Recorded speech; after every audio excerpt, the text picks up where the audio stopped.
Welcome. Welcome to 17 Worlds, or World Within. Here is your host and narrator Metal, and today we gonna talk a little bit about party composition in the world of Within. And before anything else, understand this clearly. This is not a fluffy universe. The 17 worlds are not soft little playgrounds where dangerous politely waits in the background. Every mistake is forgiven, and a bad party survives because the story likes them. Nope, not gonna happen here. These worlds are beautiful, yes, but they are not harmless. They have farms, hearths, rivers, markets, guild halls, and children laughing beside the wells. Ordinary people are trying to live one more day. Sane day. But beyond the road, beyond the wall, beyond the last lantern in the fog, the world is still hungry. Weather kills, hunger kills, poison, a wound. Left dry becomes fever. A tunnel ignored becomes a breach. A proud idiot with a sword can kill more people than the monster ever intended. That is why the party composition matters. Not because this is a game menu, because in 17 worlds, what you bring to the table decides whether people return alive. A party is not 5 random heroes standing together for a pretty picture, as you see on the picture. What a sarcasm, eh? A party is a survival structure. It is a working body made from different functions. If enough functions are missing, the party does not limp, it dies. You heard that correctly. You need someone who can hold the pressure, a shield fighter, warden, guardian, even a Tauren warrior or a dwarven defender, or anyone trained to stand where the first impact lands. The name matters less than the burden. I hope you understand that. Can they hold? Can they endure? Can they keep the monster from reaching the healer, the scout, or the wounded behind them? Yes, you need damage. Sometimes something has to die really quickly before it turns a halfway into butcher workshop. But damage alone is not competence. A party made only of killers looks impressive until the tunnel floods. The food spoils, sorry. The healer goes down, and nobody knows how to pull venom from a wound. You need a scout somewhere who reads tracks, notices claw marks, hears the silence that should not be there, and see the trap before the brave man steps on it. In a dungeon, the first killer may not be the monster. It may be the floor, the rope, the chest, the door hinge itself, the corpse that should have gone cold long hours ago. You need healing, or at least a real recovery, not only magic or bandages or splints or antidotes. And you need also a calm hand when blood hits the floor. A healer is not the soft background character. A healer is a difference between injury and funeral. You also need support, rope, lanterns, food, water, repair tools, road records, back discipline, and enough backbone to say, no, we are not going deeper today. Support is not weak, support is why the party comes back. You also need knowledge, monster science, local law, species custom, dungeon behavior, corpse handling, rune warding, retreat routes, the ugly little details that arrogant fighters call boring until those details become the only reason anyone survives. And, of course, lastly but not the least, you need leadership. But leadership is not shouting the loudest. It is not a noble plot. It is not a fancy sword. A real leader knows when to advance, when to stop, when to retreat, when to listen, and when pride is about to get everyone killed. This is where Adventure Guild matters. The guild in 17 Worlds is not a tavern joke. It is not a hero club. It is a civil institution for dangerous professions, which I already talked to you in 3 parts. You can go back and listen to it, how it is structured. It registers people, tests them, records them, ranks them, screens contracts, log casualties, and decides whenever confident idiots deserves guild backing or a warning before they become paperwork. You know what that means. Rank is not vanity. Guild rank is trust. Gate rank, a dungeon danger. Measure the threat. Guild rank measures what burden the guild believes you can carry, without turning one problem into 3. That difference matters.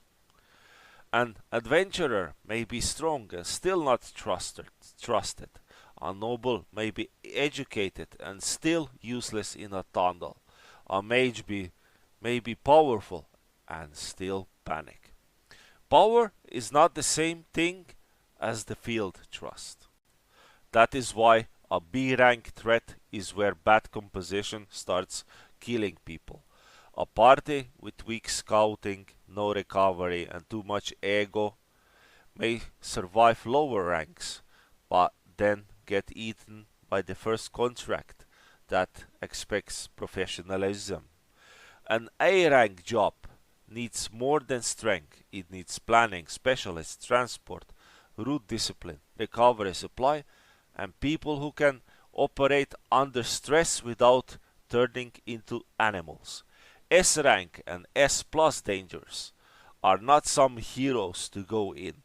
They become organized responses, patrol, parties, companies, expedition, healers, engineers, and retreat plans.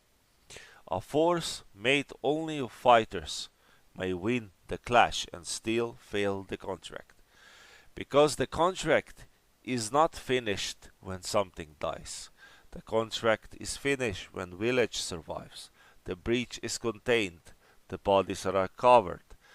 The plague itself does not spread. The civilians are protected. And the truth reaches the record. Now, yes, even that.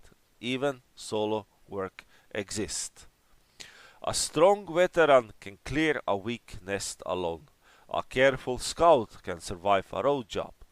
A powerful mage can burn down a small monster pack. But solo confidence is not solo competence. A solo adventurer must personally cover combat, navigation, gear maintenance, food, water, proof, and retreat. Most people do that honestly. They only imagine they can because they can have never been alone in a dark place with a bleeding leg, no map, no fire, no healer, and something patient following them. Big dungeons do not test one talent. They test everything. They test sleep, supplies, wounds, morale, mapping, poison, curse pressure, trap discipline, monster ecology, weather, retreat timing, and the worst of them all, judgment after exhaustion. The dungeon does not care that you are impressive. It only cares whenever you made a mistake it can punish. That is why arrogance is dangerous. A noble can join a party, sure. A rich man can buy armor. A court-trained swordman can speak beautifully. None of that is automatically useless. A disciplined noble may understand contracts, politics, money negotiations, and command. In the right party, that can of course save lives. But noble title is not trap in a sense. It is not a monster knowledge. It is not wound treatment. It is not respect earned under pressure. If a noble enters a party and expects everybody to behave like servants at a court, he is already in a liability.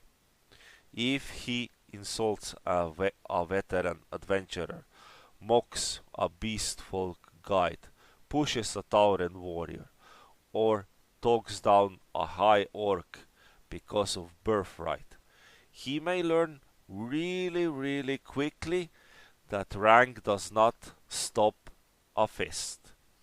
A true high orc in this universe is not dangerous because he is stupid. He is dangerous because he is not stupid. He is strong, experienced, disciplined, clan aware, and controlled. He understands respect, threat, weakness, and restraint. But restraint is not permission. I will be dedicating videos about species on each of its own, and I will also introduce the High Orc in its glory. It is a soft hand if a soft-handed noble treats him like a savage bodyguard. That noble may not get a debate. So versus the High Orc, he may get put into the mud before he understands the lesson begun 3 insults ago. That is not random cruelty. That is the social consequence. Different people do not all forgive the same stupidity. Dragonborn, drow, priests, healers, rune-smiths, summoners, and guides do not carry the same fears, tempers, instincts, or standards of respect. So, party composition is not only combat balance, it is a social survival. Who speaks to the village? Who reads the contracts? Who handles the corpse? Who knows when the strange monster at the edge town is not a prey but an accepted protector with duties and rights? In the 17 worlds, ignorance has a body count. Even the gentle worlds prove this. Kogrot and Elteria may be friendlier to low ranks adventurers, gatherers, healers, couriers, and village response workers. But friendly does not mean consequence free. Beautiful forests still have laws. Rivers still drown fools. Fairies still have rules. Local people are not scenery. Animals are not loot.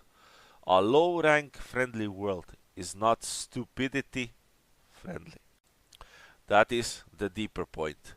The 17 worlds are not cruel because they are trying to sound dark. They are cruel because their systems are real. Roads are long. Worlds are huge. Food must move. Wounds must be treated. Records must be honed. Dungeon must be contained. Monsters must be understood. Retreat must be possible. And when people ignore all of that, the world answers in blood, mud, hunger, silence, and missing names on a gold ledger. But this harshness also makes good parties beautiful. A shield raised at the right moment matters. A scout whispering stop matters. A healer staying calm while everyone else panics matters. A quartermaster counting food matters. This is not fake heroism. This is not a fluffy destiny. This is not I am the main character, so the world must bend to my knee. In 17 worlds, the world does not bend because you dream loudly. You either wake up, breathe, learn, work, prepare, respect the danger, and become useful, or the world that I built teaches you in the oldest language there is, pain. A bad party may look impressive at the gate. A good party comes back. I hope you enjoyed this part, how the party composition is, and it is not all fluffy and beautiful. So see ya till the next time, and don't forget to subscribe. Bye.